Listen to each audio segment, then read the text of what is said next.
The dust rose in Red Bluff like powdered bone. September morning, 1885.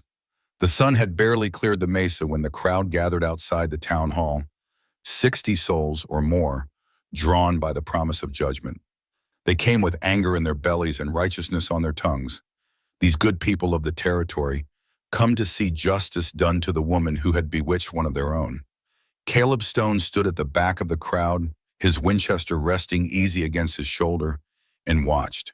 He was not a man who sought spectacle. At 40 years old, he had seen enough of human cruelty during the war to last him several lifetimes. But something had pulled him from his ranch that morning, some instinct he could not name. And so he had ridden the 5 miles into town with the sun at his back and a question in his mind. The woman knelt in the center of the square. Her hands were bound behind her back with rough hemp that had already torn the skin at her wrists. Blood traced thin lines down to her fingertips, dripping slow as mercy onto the red earth. Her face carried the purple stain of fresh bruising along her jaw and cheekbone, and her dress, once white cotton, was torn at the shoulder and stained with the dirt of whatever cell they had kept her in. But she did not bow her head. Caleb noticed that first. In all his years, he had seen men and women brought low by accusation, seen them weep and plead and bargain with awe and man alike. This woman did neither. She knelt because they had forced her to kneel, but her spine remained straight as lodgepole pine, and her eyes, dark as creek water in shadow, stared forward without flinching. Mrs. Hollister stood on the raised platform before the town hall, a woman of 60 winters with a face like weathered granite and a black dress that spoke of mourning or judgment or both. In her hands she held a document, and her voice, when she read, carried the weight of absolute certainty.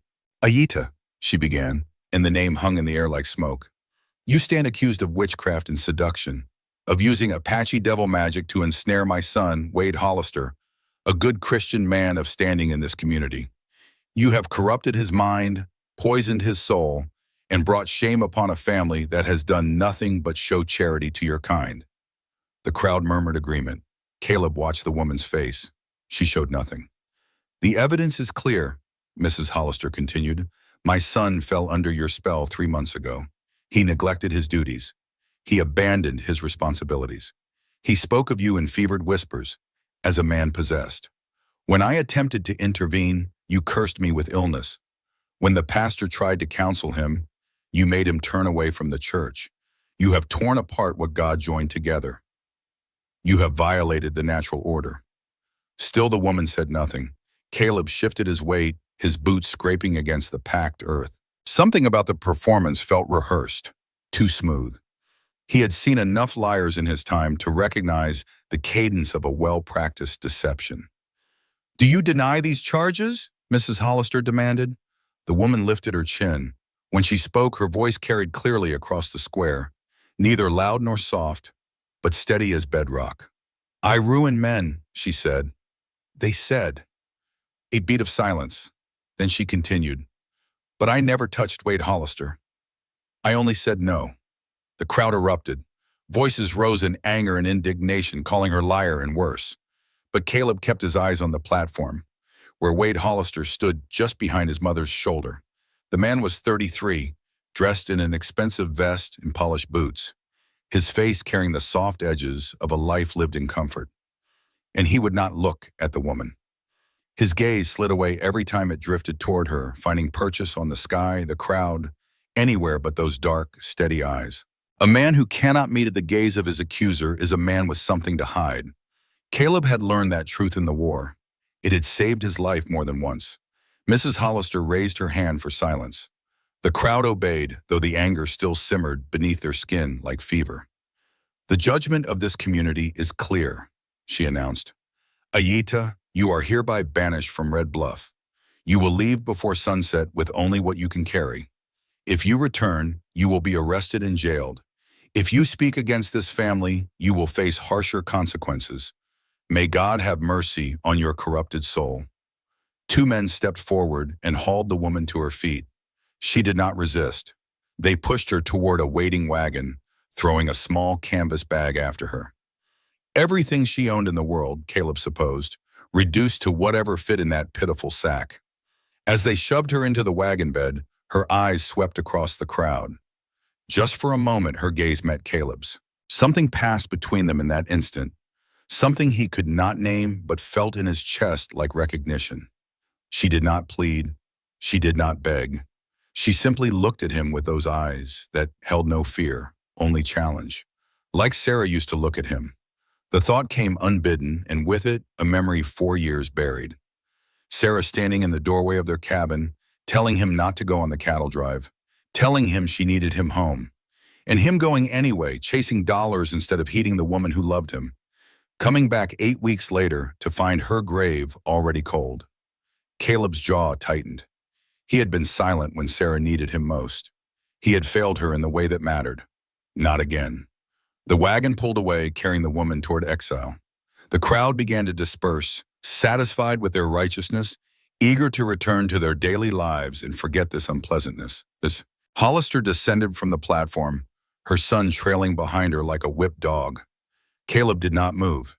He stood in the thinning crowd, his mind working through what he had seen, weighing the evidence of his eyes against the testimony of his gut. Then he turned and walked to where his horse waited, mounted up, and rode back toward Stone's Crossing. He had work to do, and now, perhaps, he had a decision to make. The land stretched out before him, red and endless under the climbing sun. Whispering Basin earned its name from the wind that never ceased, that constant whisper across stone and sage that sounded almost like voices if a man listened too long. Caleb had learned not to listen. The land would drive a man mad if he let it, with its vastness and its silence and its absolute indifference to human suffering. But today, riding home with the image of that woman's eyes burned into his memory, he wondered if perhaps the land was trying to tell him something after all. The ranch came into view an hour later. Stone's Crossing, his father had named it, back in 1862 when Marcus Stone had claimed this half-section of territory under the Homestead Act and built a life from nothing but sweat and stubbornness. The house stood low and weathered, its shingles curled from decades of sun. But the bones were solid. The barn, 50 yards off, showed its age in sun-bleached gray boards and a roof that needed patching. The corral held 3 horses in the memory of better days. And Whisper Creek, the reason his father had chosen this spot, lay dry as old bones in its bed of pale stone. 4 years now since water had flowed there. 4 years since Sarah died. Caleb did not believe in curses or magic or any of that Apache mysticism the woman was accused of practicing. But he believed in coincidence, and he believed in grief, and sometimes those two things looked so much alike that a man could not tell them apart. He dismounted and led his horse to the barn. Jesse was supposed to be mending the corral fence, but Caleb found him sitting in the barn door instead, whittling a piece of cedar with more anger than skill. The boy looked up at his approach. 13 years old, all knees and elbows and barely contained rage. Jesse had his father's dark hair and his mother's sharp cheekbones, and right now he had the expression of someone who wanted to be anywhere else in the world. "Fence isn't going to fix itself," Caleb said. "Didn't ask it to," Jesse replied, not looking up from his whittling. Caleb swallowed the sharp response that rose to his tongue. The boy had lost his father 6 months ago, had every right to his anger. But anger without direction destroyed a man from the inside, and Caleb would not watch that happen to his brother's son. "Come on," he said instead. "I'll show you the right way to do it." Jesse's knife slipped, nearly taking a chunk out of his thumb. He threw the cedar down with disgust and stood, following Caleb out to where the fence waited with its broken rails and leaning posts. They worked in silence for a while, Caleb demonstrating how to set the post at the proper depth, how to angle the nails for maximum hold. Jesse watched with the attention of someone who did not want to admit he was learning. Slowly the fence began to take shape, each rail fitted and nailed, each post braced and true. "Where'd you go this morning?" Jesse asked finally, his voice carefully neutral. "Town." "What for?" Caleb considered how much to say. The boy was angry enough without adding more fuel to the fire, but Jesse deserved honesty, at least when Caleb could manage to give it. "There was a trial," he said. "Woman accused of witchcraft." Jesse's hand stilled on the rail. "Did they burn her?" "No, banished her." "Was she guilty?" Caleb drove a nail home with 3 clean strikes of his hammer. "Don't know." But I know a liar when I see one, and it wasn't her doing the lying. They finished the fence post in silence. The sun climbed higher, turning the air thick and heavy. Caleb could feel sweat tracking down his spine, soaking the shirt beneath his vest. This was hard country. It took everything a man had just to survive here, and most men did not have enough to give. Uncle Caleb, Jesse said, and it was the first time in 3 months the boy had called him anything but sir. Are we going to lose the ranch? The question hung between them like a rope. Caleb set down his hammer and looked at his nephew, at the fear poorly hidden behind that mask of teenage anger. No, he said, I won't let that happen. But Mr. Crane said there's a problem with the land deed. He said if someone challenges it, we'd have to go to court, and we don't have money for lawyers. Caleb's jaw tightened. Thomas Crane, the banker, had visited 3 days ago with his ledgers and his concerned face and his carefully worded warnings. The conversation still burned in Caleb's memory like hot iron. Your father, Caleb said, choosing his words with care, and your grandfather before him. They built this place with their bare hands. Your grandfather claimed this land under the Homestead Act in 1862. That makes it ours by law and by right. Anyone who says different will have to go through me first. But what if the law doesn't see it that way? Then we'll make the law see it. Jesse studied him for a long moment, trying to decide if this was truth or just what adults said when they did not want to admit how bad things were. Finally, he nodded and picked up his hammer. They worked until the sun passed its peak, then broke for the noon meal. Inside the house, Caleb set out cold beef and bread while Jesse pumped water from the well. The kitchen still held Sarah's touches, her curtains at the windows, her dishes on the shelf. Caleb had not been able to bring himself to remove them. Sometimes he caught himself setting out 2 plates instead of 1, forgetting for just a moment that she was gone. Now there were 3 plates, 3 mouths to feed, 3 lives bound together by blood and loss and the stubborn refusal to quit. After they ate, Caleb sent Jesse to check on the horses while he dealt with the pile of paperwork that accumulated like dust in the corner of his desk. Bills and notices and letters from creditors who wanted their money before the land took it all. He was 3 months behind on the property tax, 2 months behind on the loan he had taken to buy seed last spring, seed that had gone into ground too hard and dry to nurture anything but disappointment. And now Crane's warning about the deed, about the missing registration that could invalidate his claim to the very ground beneath his feet. Caleb spread the papers across the desk, searching for the original homestead documents his father had been so proud of. There in Marcus Stone's careful hand, dated August 1862, the claim for 320 acres, 1/2 section as the law allowed, the affidavit swearing he had lived on and improved the land for the required 5 years, the witnesses' signatures, the surveyor's seal, everything in order, everything legal and binding.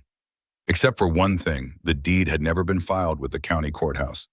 In the chaos of the Civil War years, when half the territorial government had simply vanished and records were lost or burned or abandoned, Marcus Stone's claim had fallen through the cracks. He had lived here for 23 years, believing his paperwork was in order, and no one had challenged him because, in those days, a man's word and his presence on the land were proof enough. But times had changed. The territory was filling up with people who cared about things like proper documentation and registered deeds. People who saw opportunity in the gaps left by the old ways.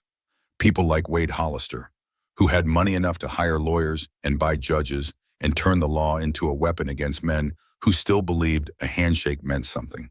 Caleb closed his eyes and pressed his palms against the desk. The wood was smooth beneath his hands, worn by his father's touch over decades of use. This desk had witnessed every major decision in the Stone family history.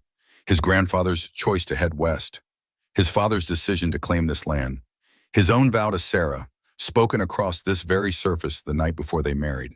He would not lose it, could not lose it. This was more than land, this was legacy. A knock at the door pulled him from his thoughts.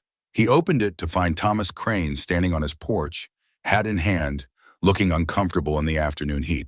Stone, Crane said by way of greeting. Got a minute? Caleb stepped aside to let him enter.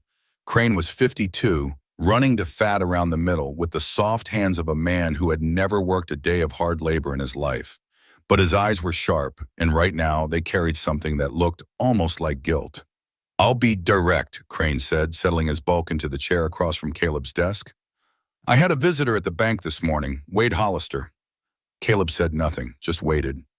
He's asking questions about your deed, specifically about whether it's properly registered with the county. Crane paused, fidgeting with his hat. Stone, I've known your family for 20 years. Your father was a good man, and I'd like to help. But the bank has rules, and if Hollister decides to challenge your claim, there's going to be a legal battle, an expensive one. How expensive? Crane pulled a folded paper from his vest pocket and slid it across the desk. Caleb picked it up, scanning the itemized list. Surveyor's report, $300. Affidavits from at least 3 neighbors, $50 to have them properly notarized. Legal filing fees, $200. Attorney costs, $650 minimum. $1,200 total. Caleb had $180 to his name.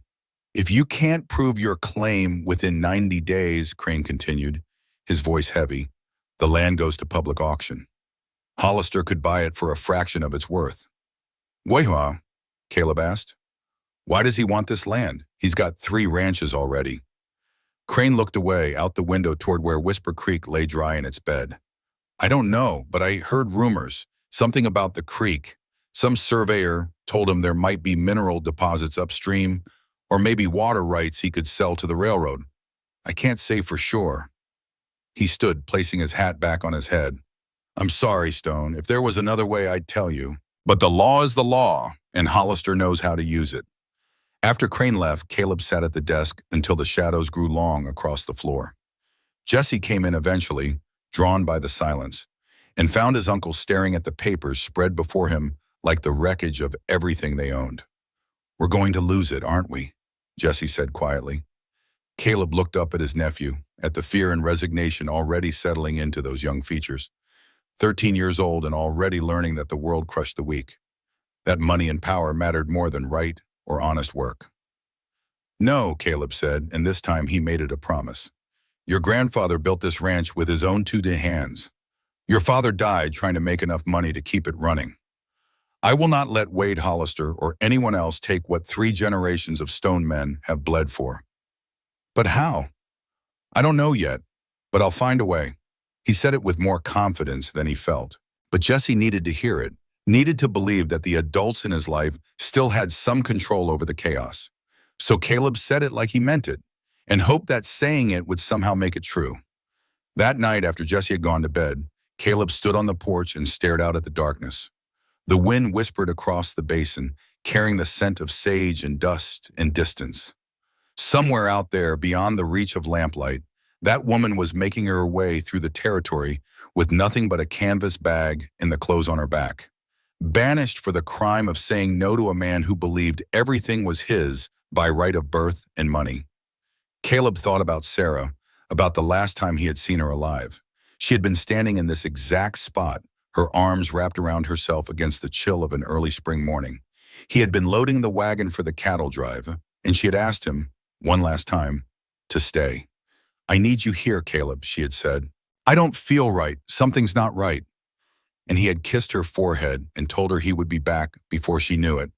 And he had left anyway because the money mattered more, because providing mattered more, because he was a fool who confused work with love. 8 weeks later, he had come home to find her grave already covered with wildflowers the neighbors had planted. Fever, they said, came on fast and took her in 3 days.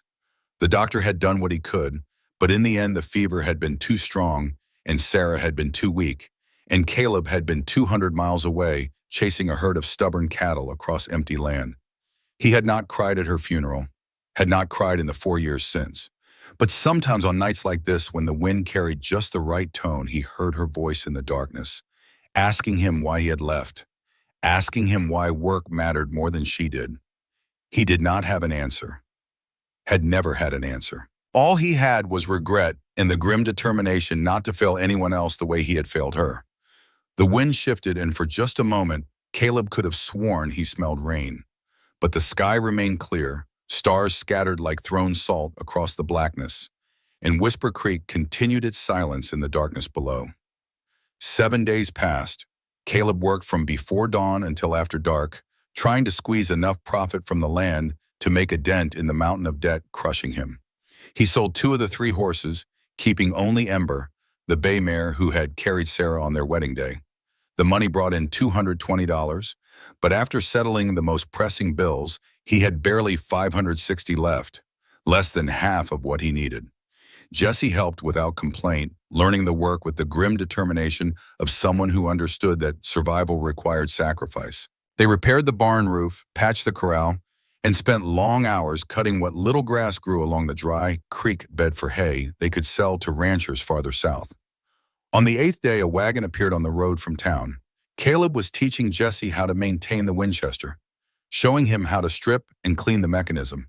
When he heard the rattle of wheels on hard ground, he set the rifle aside and stepped out onto the porch, his hand instinctively checking for the Colt at his hip. The wagon was driven by Silas Harper, a lawyer who had retired from practice 5 years back and now made his living hauling freight between the scattered settlements of the territory. Silas was 55, weathered as old boot leather, with sharp eyes that missed nothing, and sitting beside him on the bench seat was the woman from the trial. Caleb descended the porch steps as the wagon pulled to a stop. Silas set the brake and climbed down with the careful movements of a man who had spent too many years in the saddle. "Stone," Silas said by way of greeting. "Got a passenger who needs work and a place to stay. Thought maybe you could use the help." Caleb looked at the woman. In the weeks since her banishment, she had somehow managed to clean herself up. Her dress was mended, her hair braided and pinned, and the bruises on her face had faded to yellow shadows. But her eyes held the same steady, unshakable quality that had struck him at the trial. "I know you, Kieran," Caleb said. "And I know you," she replied. "You were in the crowd. You did not call for my death. Didn't call for your freedom either." "No, but you watched. You saw." She climbed down from the wagon with easy grace, landing light as a cat. "My name is Aita. I need work. You need help. Silas says you are a fair man." Caleb glanced at Silas, who shrugged. "I knew your father, Stone.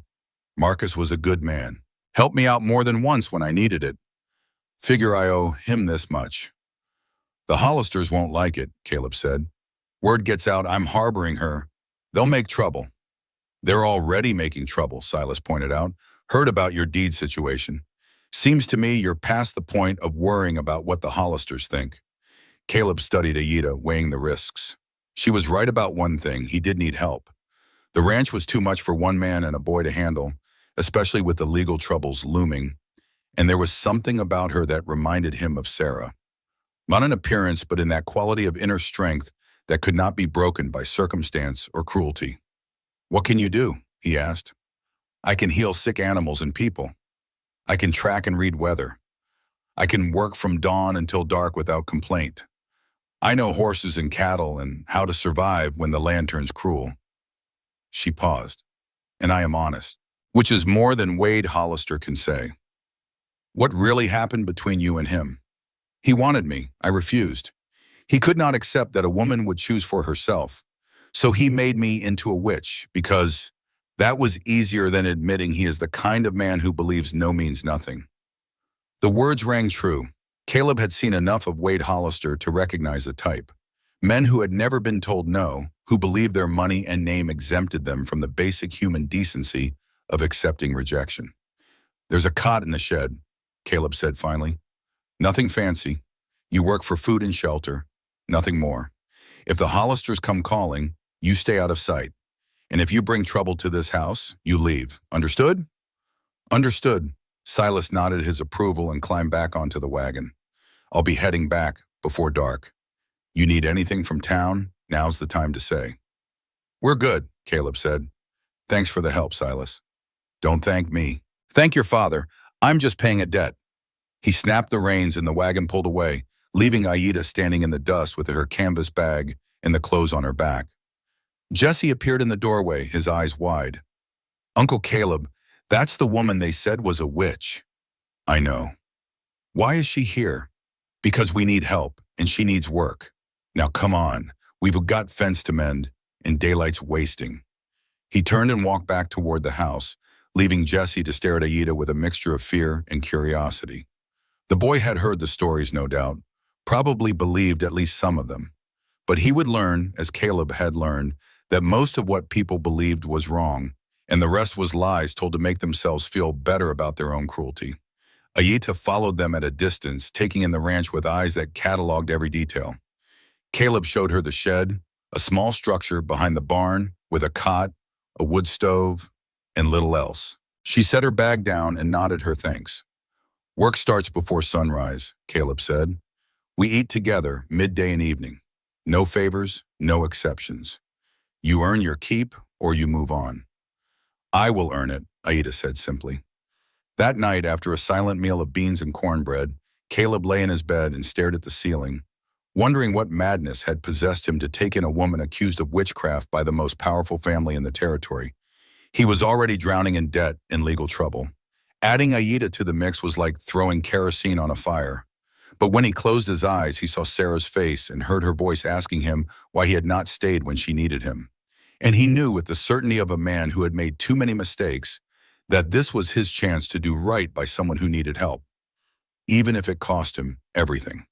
In the shed behind the barn, Aida lay on the narrow cot and listened to the wind whisper across the empty creek bed. The land here was thirsty, starving for water the way her people had starved for justice. She could feel it in the ground beneath the building, that deep ache of absence that spoke of something essential missing. Her grandmother had taught her about such places. Land that had closed itself off from healing because the hurt went too deep. Water that had retreated into the earth because the surface world no longer deserved its blessing. Ayita closed her eyes and sang, very softly, the song her mother had taught her. The song her grandmother had passed down through generations of women who understood that the land was not something to be conquered, but something to be invited back into relationship. The wind shifted. Somewhere in the darkness, a coyote called. And deep beneath the surface of Whisper Creek, in places no human eye could see, the first drops of water began their long journey back toward the light. But that would come later. For now, there was only the work and the hope that this stern, wounded man who had taken her in might be the key to unlocking what the land had been waiting for all along. In the main house, Caleb finally drifted into uneasy sleep, dreaming of water and women with dark eyes and choices that could not be unmade. And in the small bedroom off the kitchen, Jesse lay awake, thinking about the witch woman in the shed and wondering if maybe, just maybe, having her here might not be the worst thing that could happen to them after all. The future stretched out before them, unknown and frightening and full of possibility. But for now, for this one night, they were all under the same roof, three broken people bound together by circumstance and need, and the stubborn refusal to quit when the world told them they should. And that, Caleb thought as sleep finally took him, that might just be enough. The first 3 weeks passed in the rhythm that only hard work can create. Aida rose before the sun, moving through the pre-dawn darkness like a shadow that refused to be erased. By the time Caleb emerged from the house, she had already hauled 6 buckets of water from the well, fed the horses, and begun whatever task seemed most urgent that morning. She did not ask permission, did not wait for instruction. She simply saw what needed doing and did it.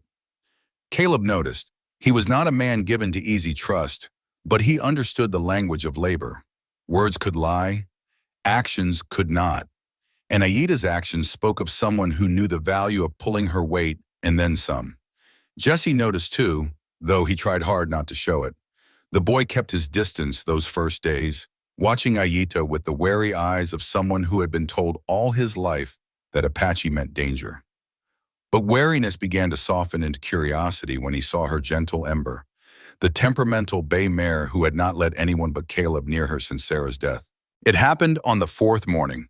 Caleb was showing Jesse how to repair the windmill, explaining the mechanics of gears and bearings. When they heard Ember's distressed whinny from the corral, they found the mare favoring her right rear leg, holding it off the ground, her ears pinned back in pain. Caleb examined the leg with careful hands. The fetlock was hot and swollen, and when he probed gently, Ember tried to kick. Not good. In this country, a lame horse was often a dead horse. Feed was too expensive to waste on an animal that could not work. "Looks like deep abscess," Caleb said quietly, more to himself than to Jesse. "Might have to put her down." "No," Aida's voice came from behind them. She had approached so quietly that neither had heard her. "Let me see." Caleb straightened. She's dangerous right now. Pain makes animals unpredictable. Pain makes them scared. Scared is different from dangerous. Aida moved forward slowly, her hands visible, making a sound low in her throat that was almost a hum. Ember's ears swiveled toward her. The mare's head came up, nostrils flaring, reading scent and intent. Aida continued the sound, that wordless song that seemed to bypass language and speak directly to something older. She reached out, not for the injured leg, but for Ember's nose, letting the mare smell her palm.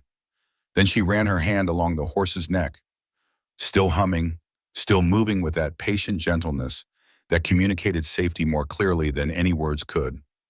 Ember relaxed, not completely, but enough.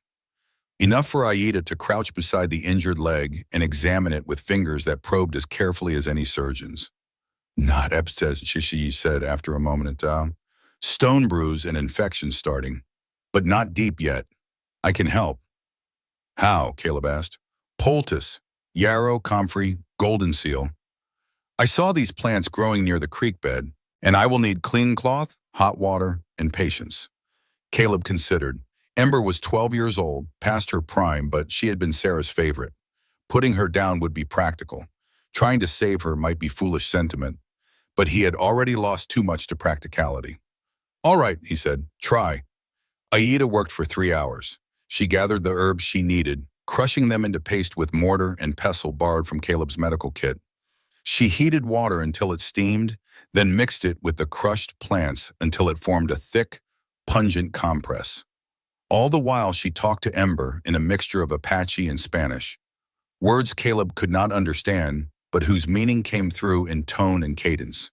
Jesse watched the entire process, fascinated despite himself.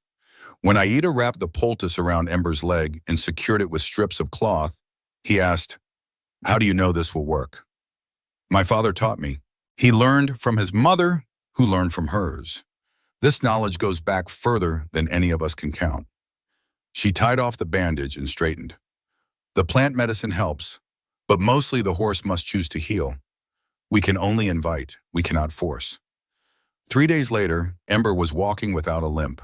A week after that, she was sound enough to work again. Caleb said nothing, but that night he invited Aida to eat at the table instead of taking her meal to the shed. Jesse made room without being asked. The work continued. They repaired the windmill together, Caleb explaining the mechanics, while Aida's quick hands shaped new gaskets from leather scraps. They cut and baled the sparse grass that grew along Whisper Creek's banks, working 12-hour days under a sun that showed no mercy. They sold 2 more horses to a rancher passing through, and Caleb added the money to his slowly growing fund. By the end of the 3rd week, they had $560, still $640 short of what they needed, with only 5 weeks remaining until the deadline. The evening of that realization, Caleb sat at his desk going over the figures for the 3rd time, hoping that somehow the mathematics would change if he stared hard enough. They did not. Jesse had already gone to bed, exhausted from the day's labor. The house was quiet except for the wind and the occasional creak of settling timber. A knock at the door brought Caleb's head up. He glanced at the clock. Nearly 10. Late for visitors in ranching country. His hand went to the Colt on his hip as he moved to answer. Dutch McKenna stood on the porch, hat in hand, looking uncomfortable. Dutch was 65, a scarecrow of a man held together by gristle and stubbornness. He had fought at Shiloh alongside Caleb's father, had taken a Confederate bayonet that should have killed him, but somehow did not. Marcus Stone had carried him 3 miles to the field hospital, saving his life. Dutch had never forgotten the debt. "Evening, Stone," he said now, his voice pitched low. "Sorry for the late hour, but I got something you need to know." Caleb stepped aside to let him enter. Dutch took the offered chair but sat on its edge, too nervous to settle. "Spit it out, Dutch." The old man twisted his hat between gnarled fingers. "It's about the Hollisters, Wade specifically." He met Caleb's eyes. "He's buying up affidavits." Caleb felt something cold settle in his gut. "What do you mean?" "I mean he's going to every rancher within 10 miles, offering to forgive their bank debts if they'll swear they never saw your family living on this land. No affidavits, no proof of continuous occupation. Without that proof, your deed claim falls apart. That's illegal. That's business. Leastways, that's how Hollister sees it. Dutch shook his head. Mrs. Chen owes the bank $150. Bradshaw owes 300. They both agreed to Wade's terms. Others are considering. Caleb stood and paced to the window, looking out at the darkness where his land stretched away into shadow. 3 generations of Stones had worked this ground. His grandfather had bled for it. His father had died defending it. And now some spoiled rich man's son was buying away the proof of their existence with other people's desperation. Why are you telling me this? Caleb asked. Because your father saved my life, and I don't forget debts, and because what Wade's doing sits wrong with me. A man's word should mean something, as land belongs to the ones who work it, not the ones with the most money to spend on lawyers. He stood, settling his hat back on his head. I'll write you an affidavit, no charge, and I'll talk to some of the others, see if I can shame any of them into doing right. Dutch, if you do that, Hollister will come after your debt. Let him. I'm old, only got a few years left anyway. Rather spend them knowing I stood for something than spend them comfortable and ashamed. After Dutch left, Caleb stood at the window for a long time, watching the stars wheel across the sky. The weight of obligation pressed on him like physical force. His father's legacy, his brother's sacrifice, Jesse's future, Sarah's memory, all of it balanced on his shoulders, and the load kept getting heavier. A flicker of movement caught his eye. Ayita walking down toward the dry creek bed, moving with that quiet grace that made her nearly invisible in the darkness. He watched her kneel at the water's edge, or what would have been the water's edge, if water still flowed there. She was singing. He could not hear the words through the closed window, but he could see her lips moving, see her hands making shapes in the air. Some kind of prayer or ritual, he supposed. A patchy mysticism that he did not understand and was not sure he believed in. But as he watched, something strange happened. The air around her seemed to shimmer, like heat rising from summer stone barman. And for just a moment, just a fraction of a second, he thought he saw water gleaming in the creek bed, reflecting starlight that should have had no surface to reflect from. Then he blinked, and there was only dry stone and Aida's silhouette against the darkness. He turned away from the window, telling himself it was a trick of tired eyes and wishful thinking. Water did not appear because someone sang to it. The land did not respond to prayers. Those were the superstitions of a simpler time, before men understood geology and weather patterns and the mechanical reality of how the world actually worked. But that night, he dreamed of water, of Whisper Creek running full and clear, of Sarah standing on its banks with wet feet and a smile, of land so green it hurt to look at. And when he woke before dawn to find rain drumming on the roof, he lay there for a long moment wondering if maybe, just maybe, there were some things that existed outside the boundaries of what he thought he understood. The rain lasted only an hour, barely enough to settle the dust. But it was the first rain in 3 months, and Caleb chose to take it as a sign that their luck might be turning. He was wrong. The trouble came a week later, on a Friday afternoon when the heat lay thick enough to cut. Caleb was working with Jesse on the corral, teaching him the proper way to replace rotted fence posts when 4 riders appeared on the road from town.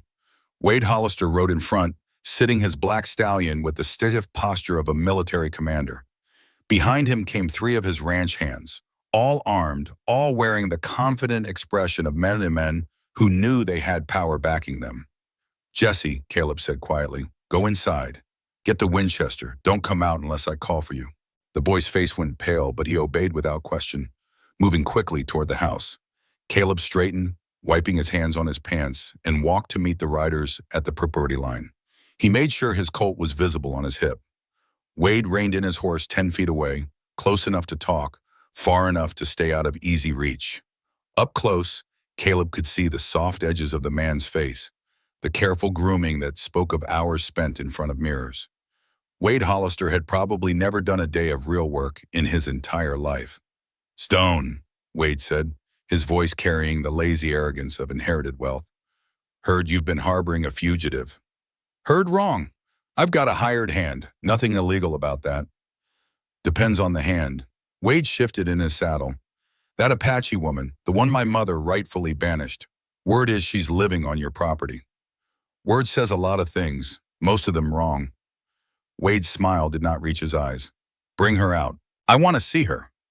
No, the single syllable hung in the air between them. One of Wade's men put his hand on his gun, but Wade raised a hand to stop him. "You're making a mistake, Stone. That woman is dangerous. She corrupted me, turned me against my own family. God knows what she'll do to you." Caleb studied Wade's face, reading the tells, the way his eyes would not hold steady, the slight flush creeping up his neck, the tension in his jaw that spoke of anger barely contained. This was not a man who believed what he was saying. This was a man who had been rejected and could not tolerate that rejection becoming public knowledge. "Your mother banished her," Caleb said. "Sent her away. Seems to me if she's gone from Red Bluff, that should be enough. Unless this isn't really about protection, unless this is about something else entirely." Wade's face darkened. "Careful, Stone. You're already on thin ice with that deeds situation. Be ashamed if things got worse for you." "Is that a threat?" "It's a friendly warning, from one neighbor to another." Wade gathered his reins. "You've got 2 weeks before the county reviews your land claim. Be a lot easier on everyone if you just admitted you can't prove ownership and moved on. I'd even pay you fair price, $2,000. More than enough to start over somewhere else. This land has been in my family for 23 years. My father built it from nothing. My brother died protecting it. And I will be damned if I let you take it because some paperwork got lost in the war." Wade's expression hardened. "Then you're a fool, and fools lose everything." He kicked his horse, wheeling around. 2 weeks, Stone. After that, everything you think you own becomes public property, and I'll be first in line at the auction." The 4 riders thundered away, leaving dust hanging in the still air. Caleb stood watching until they disappeared over the rise, then turned to find Aida standing in the barn doorway. She had been there the whole time listening. "He will not stop," she said quietly. "Men like him never do." "I know. Perhaps I should leave. It might be easier if I was not here." Caleb walked over to her, close enough to see the worry in her dark eyes. "Easier doesn't mean right. You stay. We'll handle Wade Hollister together." Something shifted in her expression. Not quite a smile, but close. "Together," she repeated like she was testing the weight of the word. That night, Caleb could not sleep. He lay in bed listening to the wind and thinking about the conversation with Wade, about the thinly veiled threats and the impossible deadline. 2 weeks, 14 days to come up with $640 and somehow prove his family's right to land they had lived on for nearly a quarter century. Somewhere around midnight, he gave up on sleep and went to sit on the porch. The stars blazed overhead, so many and so bright they cast actual shadows.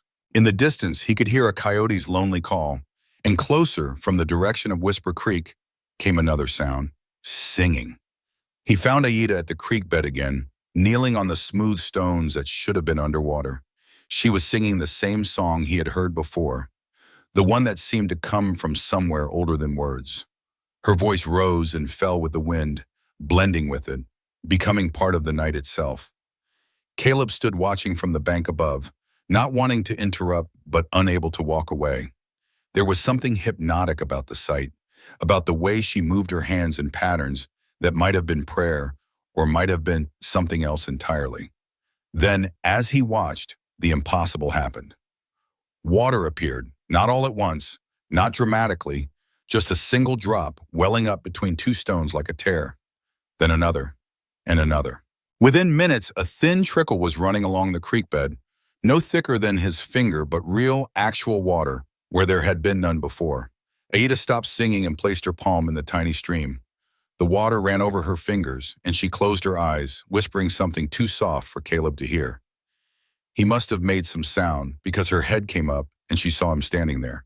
For a long moment, they simply looked at each other. Then Aida stood and climbed the bank to where he waited. "The land was thirsty," she said simply. "Like me, like you, like everyone who has suffered loss." She paused. "But it remembers. It always remembers. And when the heart that was closed begins to open again, the water returns." "That's not possible," Caleb said. But his voice lacked conviction. He had just seen it with his own eyes. "My grandmother taught me that nothing is impossible, only unlikely. And the unlikely happens whenever we have the courage to believe it can." She looked back at the tiny stream. This is just the beginning. The land is learning to trust again. Like you, like me. She walked past him toward the shed, leaving Caleb alone with the sound of running water, a sound he had not heard in 4 years. He stayed there until dawn began to gray the eastern sky, watching that impossible trickle grow into something that might eventually become a stream again. And for the first time since Sarah died, he felt something in his chest that might have been hope. The water continued. By the next evening, the trickle had become a steady flow, enough to fill a bucket in an hour. The horses smelled it and came to drink, snorting their approval. Jesse stood at the bank and stared like he was witnessing a miracle. How, he kept asking, how is this possible?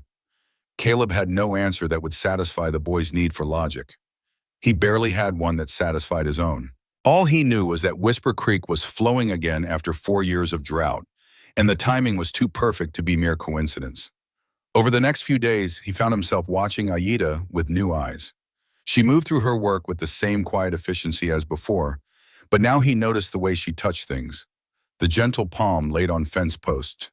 The fingers trailed through grass. The soft words spoken to horses and the occasional bird. It was like she was in constant conversation with the world around her, talking in a language he had never learned. And the land seemed to respond. The grass along the creek began to green. Wildflowers appeared where there had been only dust. Even the horses looked healthier, their coats shinier, their eyes brighter. Jesse noticed too. The boy's suspicion had shifted into something closer to awe. He started following Aida around, watching how she identified different plants, how she read the sky for weather, how she found water even in the driest ground. She taught him patiently, never making him feel stupid for asking questions, never acting like her knowledge made her superior. One evening, as they sat around the dinner table, Jesse suddenly asked, "Aida, are you really a witch?" Caleb tensed, ready to intervene, but Aida just smiled. It was the first time Caleb had seen her smile, and it transformed her face. "If witch means someone who remembers the old ways," she said, "then yes. But if it means someone who harms others with magic, then no. I have no power except what the earth gives me. And the earth gives to everyone. Most people have just forgotten how to receive." "Can you teach me," Jesse asked, "to talk to the land like you do?" "I can teach you to listen. The land will teach you everything else." After that, Jesse's education expanded. In the mornings, Caleb taught him the practical skills: marksmanship, carpentry, the maintenance of tools and weapons, how to read a deed and calculate interest on a loan, the hard knowledge of surviving in a world that measured a man by what he owned and what he could produce. In the evenings, Aida taught him the other skills: how to identify medicinal plants, how to track animals by the stories their footprints told, how to find north by the stars and water by the behavior of birds. The old knowledge of surviving in a world that would kill you if you did not learn its language. Between the two of them, Jesse began to grow into something neither quite civilized nor quite wild, but perhaps perfectly balanced between the two. Caleb watched this transformation with a mixture of pride and something that might have been envy. The boy was learning things Caleb had never known existed, developing a relationship with the land that went deeper than mere ownership. But time was still running out. The deadline loomed closer with every passing day, and despite their best efforts, the money came too slowly. They sold the last of the baled hay for $80. Dutch brought over one neighbor who had refused Wade's bribes and was willing to provide an affidavit. With Dutch himself as the second witness, that still left them one short of the legal requirement of 3. And the surveyor's fee alone was $300, money they simply did not have. Caleb began to accept the inevitable. They were going to lose. All the work, all the history, all the blood and sacrifice of 3 generations, it would all mean nothing because he could not produce $1,200 in a piece of paper that proved what everyone already knew. He was sitting at his desk late one night, staring at those impossible numbers, when Aida appeared in the doorway. She had learned to move so quietly that he rarely heard her approach anymore. "You should rest," she said. "Worry does not change mathematics. Neither does sleep." She came into the room, moving to the window to look out at the moonlit land. "What will you do when the time comes and the money is not enough?" "Fight. What else can I do?" "You could leave. Take Jesse and start over somewhere else. $2,000 is a lot of money. It's blood money, And this land is more than money. It's everything my family built. Everything they died for. He rubbed his face, feeling the stubble rough beneath his palms. I can't just walk away. Even if staying means losing anyway. Even then, Aida turned to face him, and in the lamplight, her features seemed carved from something older than stone. My people were forced from their lands because men with guns and papers said we had no right to places we had lived for generations. We fought, we died, and in the end we lost anyway. That is what happens when the law is written by those who want what you have. So I should just give up? I am saying that land is not worth dying for. Land will always be here long after all of us are dust. But people, family, that is what matters. Jesse needs you alive more than he needs this particular piece of ground. Her words stung because they held truth, but they also missed something essential. This was not just about land. It was about legacy, about proving that honest work and generational sacrifice meant something in a world increasingly ruled by money and lawyers and men like Wade Hollister. Before he could respond, they heard it, a sound like distant thunder, but wrong, too sustained, too directional. Caleb was moving before conscious thought caught up, grabbing the Winchester from its place by the door and running out into the night. Jesse burst from his room, wild-eyed. "What is that?" "Stay here," Caleb shouted, but the boy followed anyway, and Aida came right behind him. They reached the creek just in time to see the wall of water coming down the canyon. 6 feet high and moving fast, carrying debris and foam and the roar of something that should not exist. Flash flood in the middle of the dry season, impossible but happening anyway. "The house!" Caleb grabbed Jesse, pushing him toward the higher ground. "Get to the hill behind the barn, now!" They ran. The water hit the ranch buildings 30 seconds later, smashing into the corral with the force of a locomotive. Wood splintered, horses screamed. The barn wall collapsed inward with a sound like breaking bones. They made it to the hill and turned to watch their world disappear beneath churning brown water. The house held, but the barn lost half its roof. The corral vanished completely. And the crops they had been counting on, the ones that would have given them the last $200 they needed, those washed away like they had never existed. Jesse made a sound of pure anguish. Caleb put his arm around the boy's shoulders and held him as they watched everything they had worked for destroyed in minutes. When the water finally receded, leaving a landscape of mud and wreckage in its wake, Caleb walked down to survey the damage. Total loss on the barn, 3/4 loss on the crops. The corral would need complete rebuilding. And Ember, sweet old Ember, who had been Sarah's favorite, lay on her side in the mud with a broken leg, eyes rolling in pain. Caleb knelt beside the mare, running his hand along her neck. She whickered softly, knowing what came next. He drew his Colt and put the barrel against her skull, behind the ear where it would be quick. His hand shook. "Wait." Aida crouched on the other side of the horse. "Let me look first." Her leg's broken. "Can't fix a break like that. Please, just let me try." He holstered the pistol and stepped back. Aida examined the leg with careful hands, and after a long moment she looked up. "It is bad, but not impossible. If we splint it properly, if she stays off it for 6 weeks, she might heal. 6 weeks of feed we can't afford. 6 weeks when she can't work. And even then, she'll never be sound again. She will live. Is that not worth something?" Caleb looked at the horse, at Aida's face in the pre-dawn light, at Jesse standing behind them with desperate hope in his eyes. And he made a choice that was foolish and expensive and probably doomed to failure. "All right, we try." They spent the next 3 hours building a splint from barnwood and securing Ember in what remained of the standing structure. By the time the sun rose fully, they were all covered in mud and exhausted down to their bones. The devastation looked worse in daylight. The flood had destroyed at least $400 worth of potential crops and repairs. With the deadline only 10 days away, they were further from their goal than ever. That night, Caleb developed a fever. The cut on his thigh, sustained when he had pulled Jesse from the water's edge, had turned angry and red. By morning, he could barely stand. By afternoon, his temperature was climbing toward dangerous. "Infection," Aida said, her face grave. "Bad one. We need to clean it properly. Draw out the poison." Through the haze of fever, Caleb felt her working on his leg, Pain flared white-hot as she cut away dead tissue, the smell of whiskey as she flushed the wound, the sting of whatever herbs she packed into it. He drifted in and out of consciousness, seeing Sarah's face mixed with Aida's, hearing voices that might have been memory or might have been present.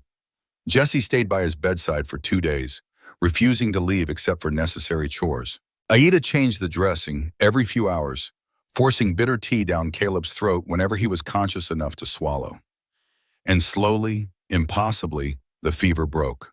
On the 3rd day, Caleb woke clear-headed for the first time, weak as a newborn, but alive. Jesse was asleep in the chair beside the bed, his face still showing the tear tracks of desperate prayer. Aida sat at the window watching the dawn break over the land that was trying to kill them. "Thank you," Caleb said, his voice a rasp. She turned and he saw the exhaustion in her face. She had not slept, he realized, had not rested at all while fighting to keep him alive. "You saved me." "We save each other," she replied. "That is what family does." Family.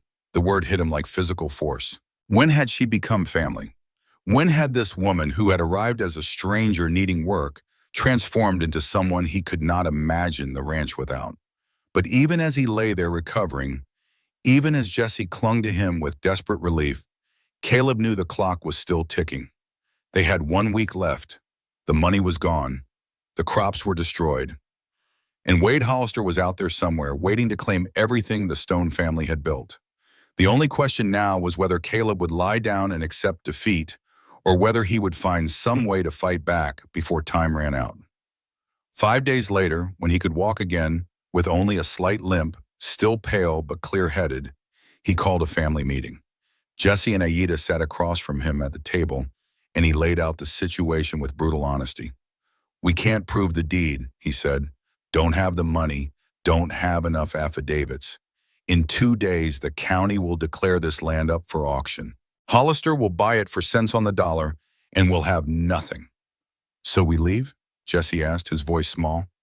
"No, we fight, but not the way Hollister expects." Caleb leaned forward. "That flood didn't just happen. Floods like that don't come out of nowhere in the dry season. Someone made it happen. Someone with money and dynamite and no conscience." "Wade," Aida said. "Wade.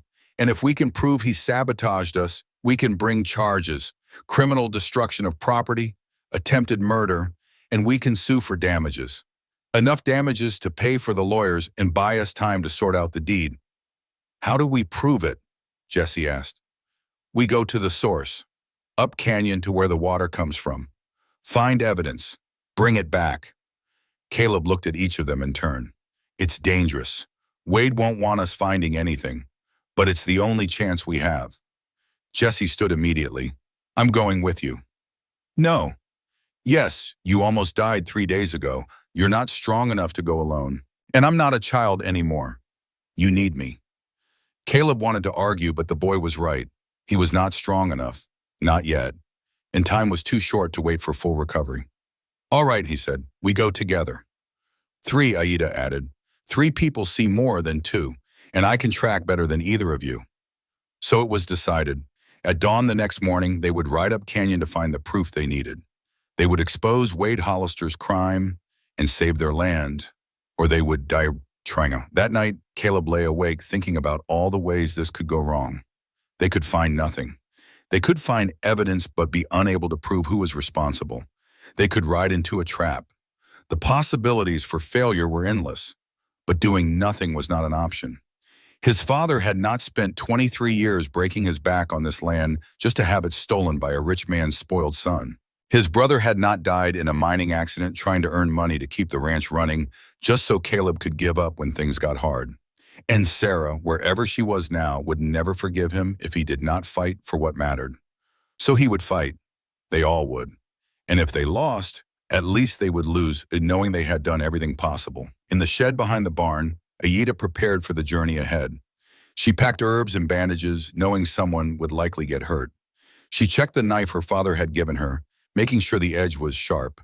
And she sang very softly, asking the land to protect them on the road ahead. The water in Whisper Creek seemed to flow a little stronger as she sang, as if the land itself was listening and approving of their courage. In his room, Jesse cleaned the Winchester with movements his uncle had taught him, 13 years old and preparing for what might be a gunfight. The weight of that responsibility should have terrified him. Instead, he felt something else. Purpose. For the first time since his father died, Jesse felt like he was doing something that mattered. Not just surviving, but fighting.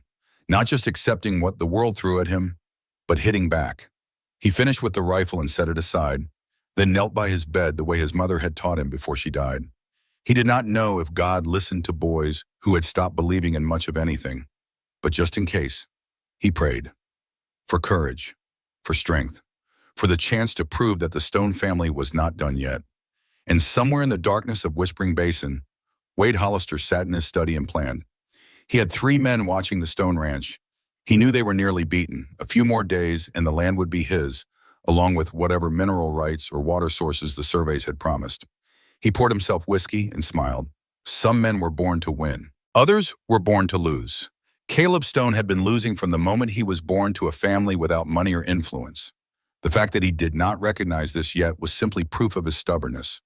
But Wade would teach him, would take everything Stone loved and crush it beneath his heel, would show him that in this world money and power were all that mattered, and men who believed in honor and hard work were simply fools waiting to be exploited. The game was almost over, and Wade Hollister never lost. What he did not know, could not know, was that sometimes the men who looked beaten were the most dangerous, because they had nothing left to lose, which meant they had everything to fight for. And Caleb Stone, lying in his bed planning the morning's journey, was done playing by rules written by people like Wade. Tomorrow he would make his own rules. And Wade Hollister was about to learn that stealing from desperate men was a mistake you only made once. The creek whispered in the darkness, carrying its water down from the high country. And in that whisper, if a man listened closely enough, he might have heard the promise of reckoning coming. They rode out before dawn, 3 figures moving through darkness that still held the chill of desert night. Caleb rode the sorrel gelding they had kept for work, while Ember remained at the ranch with her legs still splinted and healing. Jesse rode behind on the older roan mare they had borrowed from Dutch. Aida brought up the rear on foot, preferring to walk so she could read the ground. The Winchester rode across Caleb's lap, loaded and ready. His Colt sat heavy on his hip. The wound in his thigh pulled with every movement, but he ignored it. Pain was just another form of weather. A man did not stop working because it rained. They followed Whisper Creek upstream, watching the water grow from the steady flow at the ranch to something wider and faster as tributaries joined from side canyons. The sun rose behind them, painting the canyon walls in shades of copper and gold. In better times, Caleb might have appreciated the beauty. Now he saw only terrain, cover, approaches that could hide ambush. Aida moved ahead once full light came, her eyes on the ground, reading stories written in disturbed earth and broken stone. She found the first tracks half a mile upstream from where the flood had originated. 4 horses, their prints cutting deep into soft sand at the creek bank. 3 days old, she said, crouching to examine them. 1 horse has crack in right front shoe. They stood here for some time, waiting or watching. Caleb dismounted and studied the prints himself. He knew horses, knew how to read their tracks. But Aida saw things he missed. The way one animal had shifted its weight repeatedly, indicating a nervous rider. The deeper gouges where another had pawed the ground in impatience. The small details that told a complete story if you knew the language. "Can you follow them?" he asked. "Yes, but we should be careful. Men who do this kind of work, they often leave someone watching." They continued on foot, leading the horses, moving slowly and quietly. The canyon narrowed as they climbed, walls closing in until they walked in perpetual shadow. The sound of water grew louder, echoing off stone in a way that made distance and direction difficult to judge. 2 miles further, and they found it. The natural dam that had held back centuries of seasonal runoff, creating a deep pool in the canyon's throat. Or what had been a natural dam. Now it was rubble. Great chunks of limestone scattered across the canyon floor, still showing the black scoring of explosive burns. Caleb climbed over the wreckage, examining the blast patterns. He had seen enough dynamite work during the war to recognize professional placement. Someone had known exactly where to set the charges to bring down the whole structure at once. This was not amateur destruction. This was engineering. Jesse found the first piece of evidence, a wooden crate fragment half buried in silt with stenciled lettering still visible. Hollister Mining Company. He brought it to Caleb without a word, his young face hard with anger. That's one, Caleb said. We need more.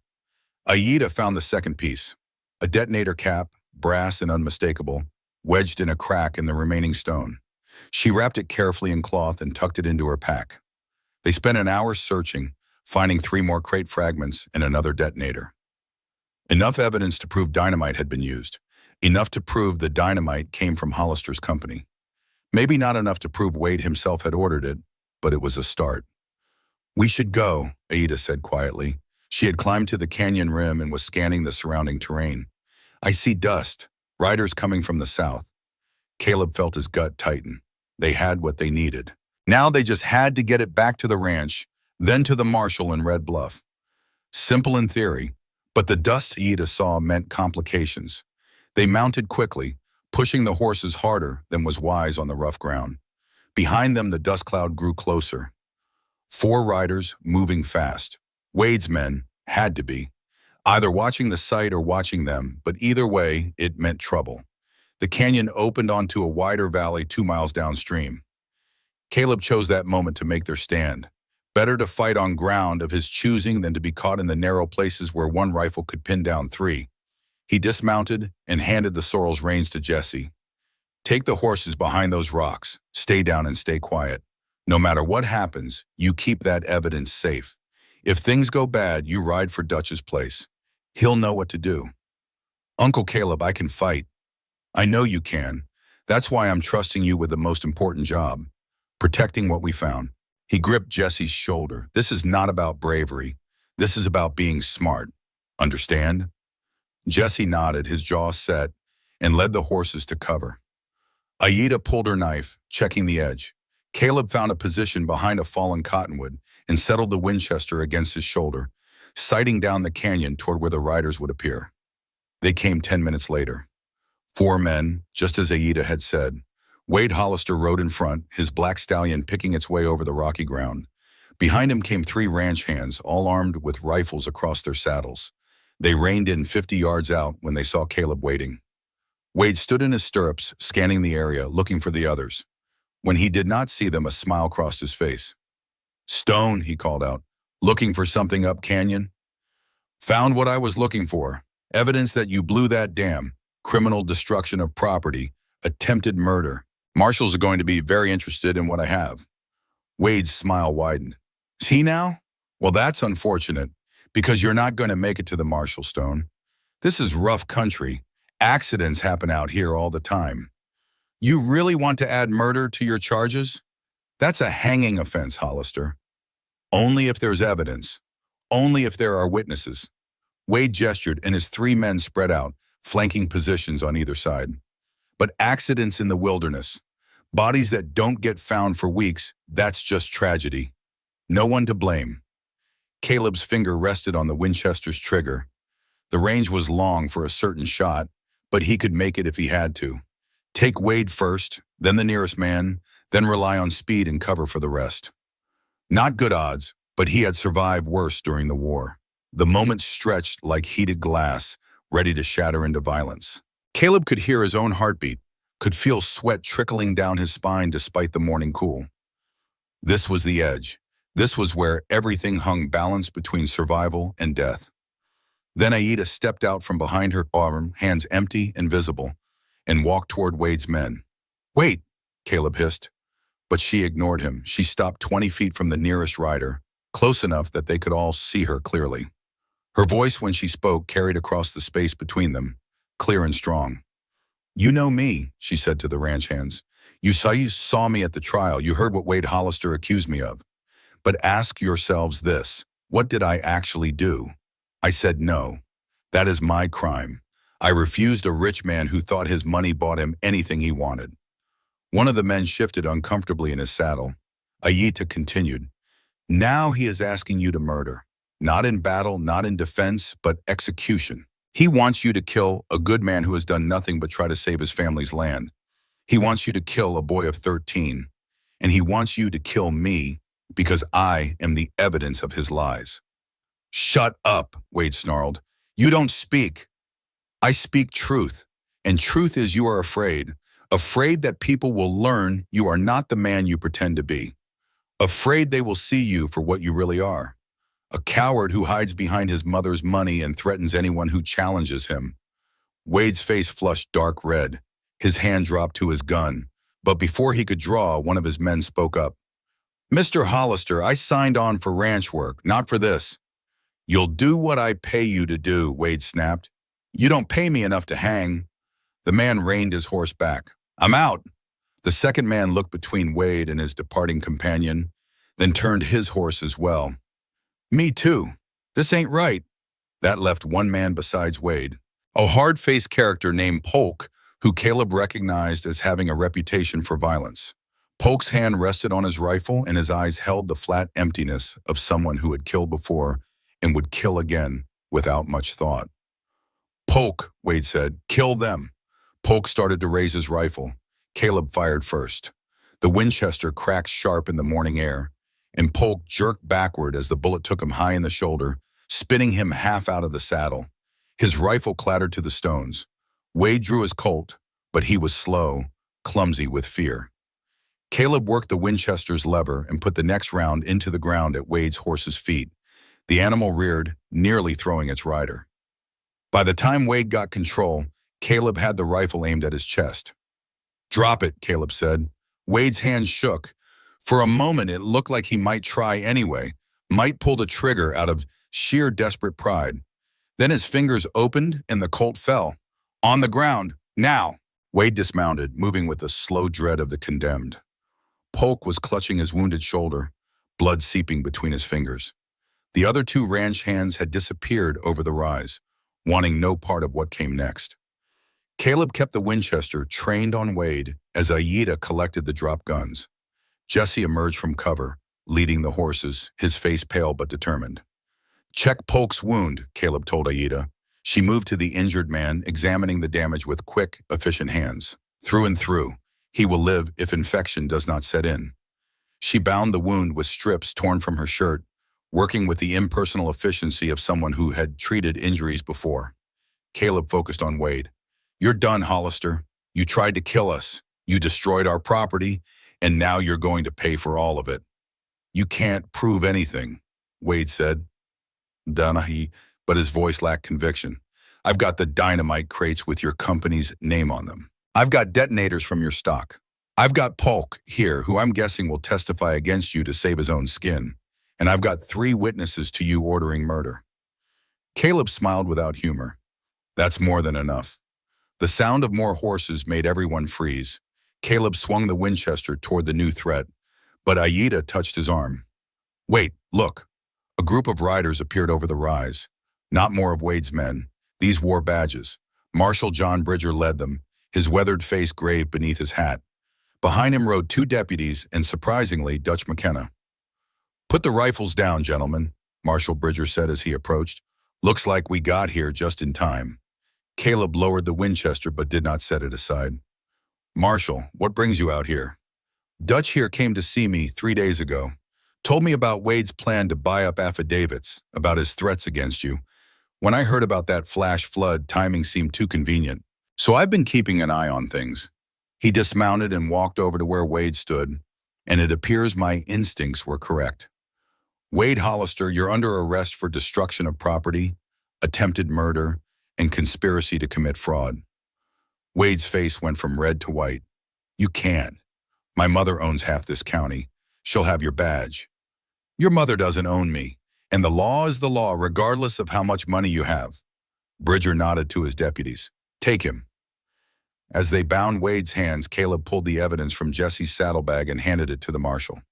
You'll want to see this. Proof the dynamite came from Hollister Mining. Polk over there was with him. He might talk if you offer him a deal. Bridger examined the crate fragments, his expression darkening. This'll do nicely. And Polk. He walked over to where the wounded man sat, his face gray with pain. You want to tell me what happened here? Or you want to go down with your boss for attempted murder? Polk looked at Wade, then at the marshal, then back at Wade. Self-preservation won over loyalty. He paid me $500 to blow the dam. Said it was just property damage, nothing serious. Didn't say nothing about killing. But you were willing to kill today. He pays good, but not good enough to hang for. Bridger nodded to one of his deputies. Take him back to town. Get Doc Stevens to look at that shoulder, then lock him up. He turned back to Caleb. You'll need to come in and give statements, all three of you. But based on what I'm seeing here, I'd say Wade Hollister's done making trouble for you. They rode back to Red Bluff in a strange procession. The marshal and his deputies with their prisoners in the lead, Caleb, Aida, and Jesse following behind. Dutch brought up the rear, grinning with the satisfaction of someone holding all the aces. Told you I'd help, Dutch called forward to Caleb. Went straight to Bridger after our talk. Figured the law needed to know what was happening before it went too far. You saved our lives, Dutch. Just paying a debt. Your father saved mine at Shiloh. Least I could do was return the favor to his son. The trial happened 2 days later in the courthouse at Red Bluff. The evidence was overwhelming. The crate fragments.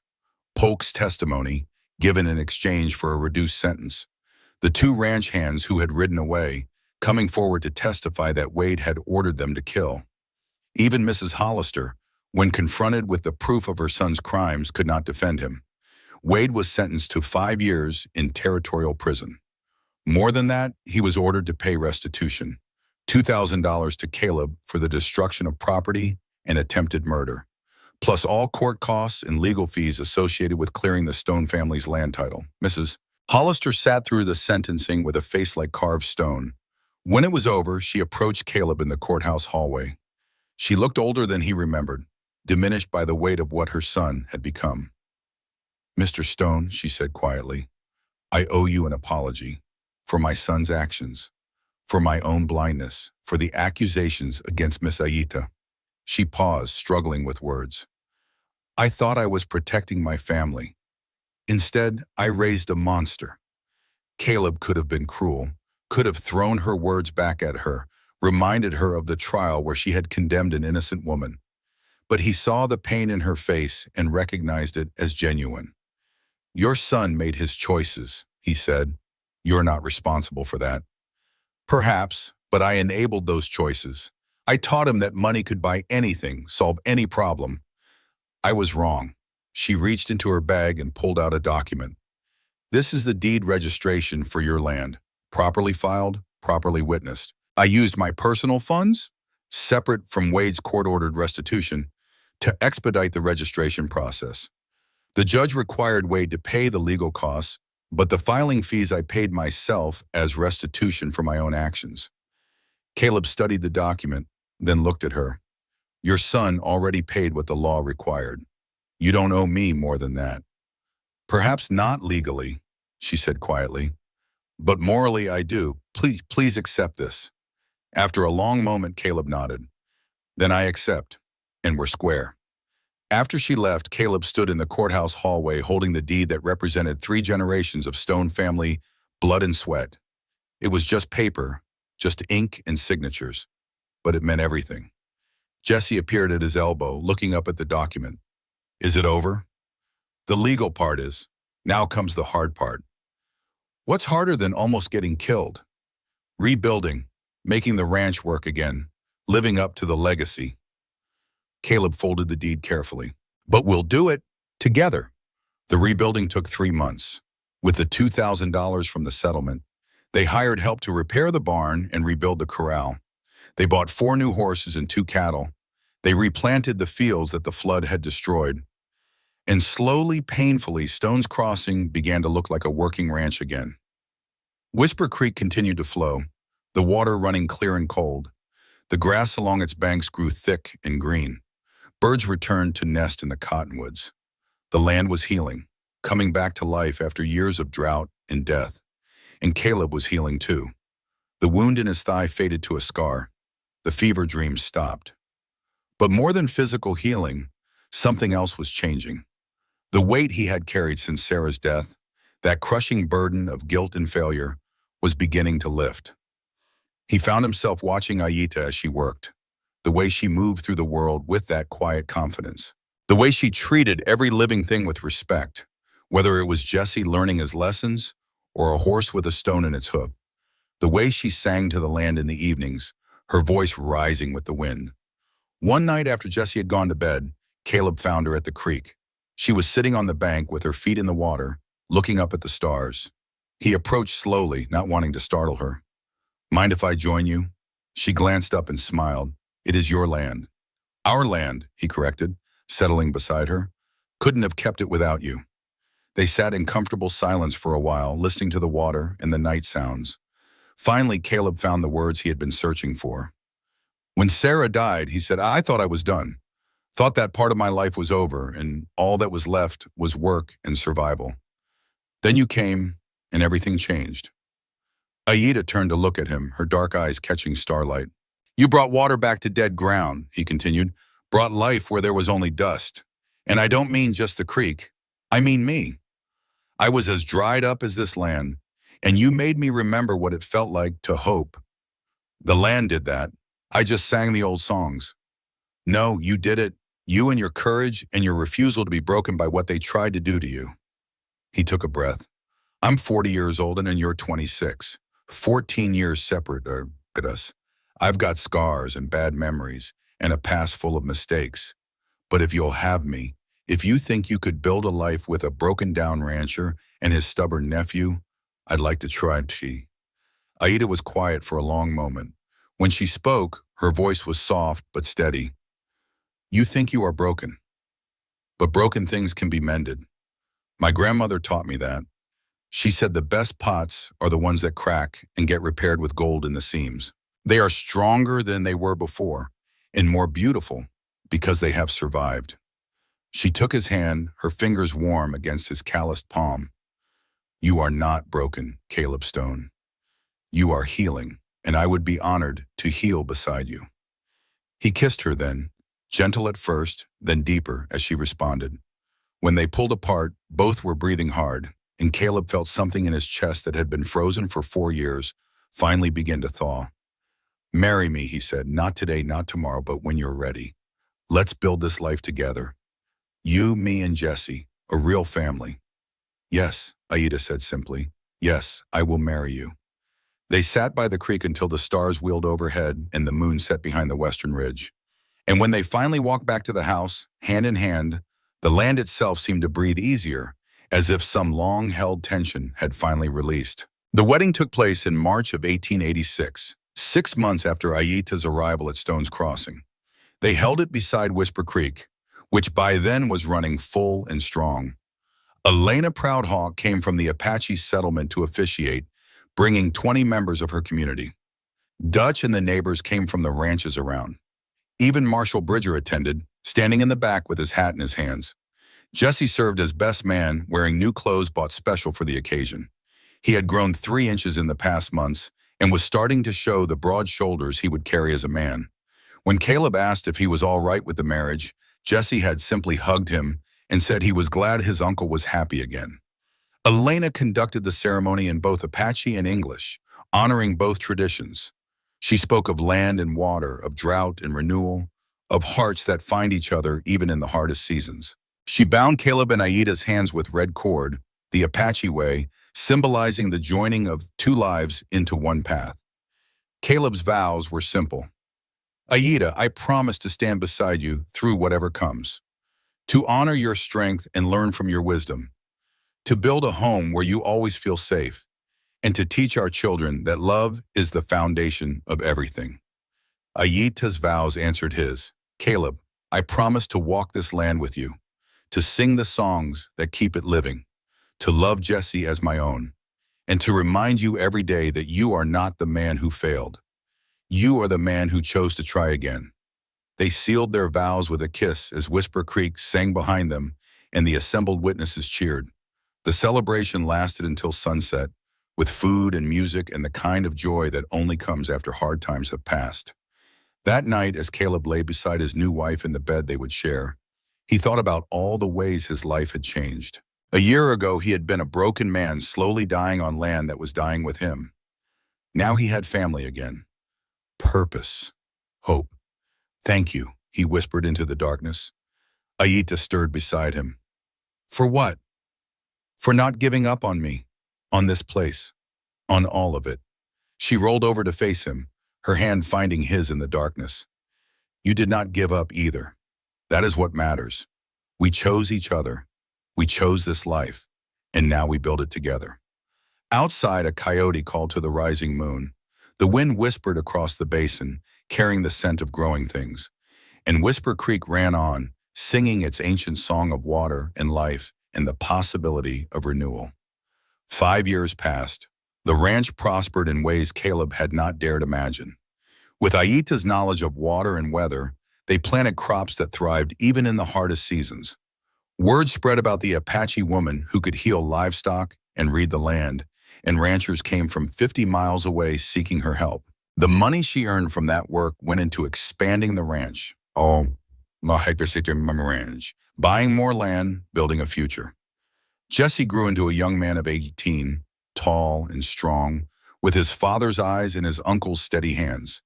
He had been accepted to surveying school in Albuquerque and would leave in the fall. But he would return. The land was in his blood now, and he understood that this place was worth fighting for. Caleb, now 45, had silver threading through his hair and new lines around his eyes. But they were laugh lines mostly, put there by the knowledge of watching his daughter Ruby grow, by the contentment of working land that responded to care instead of fighting against neglect. Ruby was 3 years old, with her mother's dark hair and her father's gray eyes. She spent her days following Aita around, learning plant names and animal tracks, absorbing the old knowledge that passed from mother to daughter through generations. She was already humming her grandmother's songs, and sometimes when she sang by the creek, the water seemed to dance. Aita carried their second child now, 7 months along and showing. This one would be a boy, she said, though she would not explain how she knew. Caleb had learned not to question such things. His wife had knowledge that went beyond what could be measured or explained, and he had learned to trust it. On a warm afternoon in September, Caleb stood with Jesse at the corral, watching the young man work a 2-year-old colt. The boy had become an excellent horseman, patient and firm, never losing his temper when the animal tested him. "You're going to do well at school," Caleb said, "but this place will miss you. I'll be back every few months, and when I finish, I'll come home for good." Jesse ran his hand along the colt's neck. "Going to survey this whole territory, Uncle Caleb. Going to make maps that show every creek and canyon, every good stretch of grazing land. And when I do, I'll make sure everyone knows that Stone's Crossing is marked proper, with coordinates and everything. No one will ever question our claim again. Your grandfather would be proud. Your father, too." "I hope so." Jesse paused. "You know what I remember most about Dad? He used to say that a man's worth wasn't measured by what he owned, but by what he was willing to fight for. I didn't understand that when I was young, but I do now." Caleb gripped his nephew's shoulder, feeling the solid muscle there, the strength of a man grown. "You've become someone worth being proud of, Jesse. Don't ever doubt that." That evening, the whole family gathered on the porch as they did most nights. Caleb sat in the rocking chair that his father had made, holding Ruby on his lap while she pointed out stars and made up names for them. Aita sat beside him, her hands resting on her swollen belly, humming softly. Jesse lounged against the railing, whittling a piece of cedar into something that might eventually be a horse.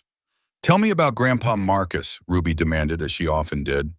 She loved stories about the man who had built this place from nothing. Caleb shifted her weight in his lap. "Your Grandpa Marcus was the bravest man I ever knew. He came west with nothing but determination and built this ranch with his own 2 hands. When the war came, he stayed here and protected this land, and when he died, he made me promise to keep it in the family forever." "And you did," Ruby said seriously. "You kept it. We kept it. Your mama and Jesse and me, and your Uncle Daniel, who died trying to earn money to save it, and Dutch and all the neighbors who helped when things were hardest. Land isn't kept by one person. It's kept by everyone who loves it and is willing to work for it." Ruby considered this with the gravity of a 3-year-old trying to understand adult concepts. "When I grow up, I'll keep it too." "I know you will, little one." Aita met his eyes over their daughter's head, and the look that passed between them needed no words. They had built something here. Not just a ranch, not just a home, but a legacy that would outlast them both. Their children would carry it forward, and their children's children after that. The Stone family would continue on this land, and with Aida's knowledge woven into their bloodline, perhaps they would do more than just survive. Perhaps they would thrive. As darkness settled over Whispering Basin, Caleb looked out at his land and felt something he had not felt in years. Peace. Not the absence of struggle, but the acceptance that struggle was part of life, and that meeting it with courage and love was enough. Whisper Creek sang in the darkness, its voice carrying across the basin. The water that had returned 5 years ago, when a broken man learned to hope again. Water that had never stopped flowing since. Some people in Red Bluff still called it a miracle. Some said it was witchcraft. A few claimed it was just good luck and proper water management. Caleb knew different. It was not magic or luck or science. It was something simpler and more profound.